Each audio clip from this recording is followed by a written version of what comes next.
আসসালামু আলাইকুম। আমরা এখন এখানে পেয়ারা গাছ দেখতেছি। পেয়ারা গাছগুলো আসলে পেয়ারা গাছ তৈরি করতে হলে আমাদের কিছু নিয়ম আছে, সেই নিয়মগুলো যদি মানা যায় তাহলে পরে প্রচুর পেয়ারা হবে।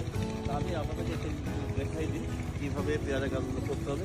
পেয়ারা গাছে যত আপনি আগার পাতা কেটে দেবেন তত পেয়ারা ভালো হবে, তত পেয়ারা হবে। এই জন্য প্রত্যেক কিন্তু আগার পাতা আপনার কেটে দিতে হবে, এবং এই জন্য আগার পাতা রাখাই যাবে না।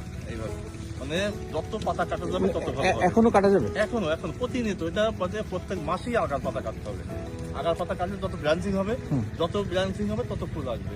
আবার ওই যে ব্রাঞ্চিং যেটা ফুল আসবে না, সেখানে আমরা ফুল আসছে, পেয়ারা আসছে, আগার যে ব্রাঞ্চিং ফুল নেই সেটা আমরা কেটে দেবো। আবার যখন ব্রাঞ্চিং হবে ফুল আসবে, এই জন্য আমরা কেটে দেবো।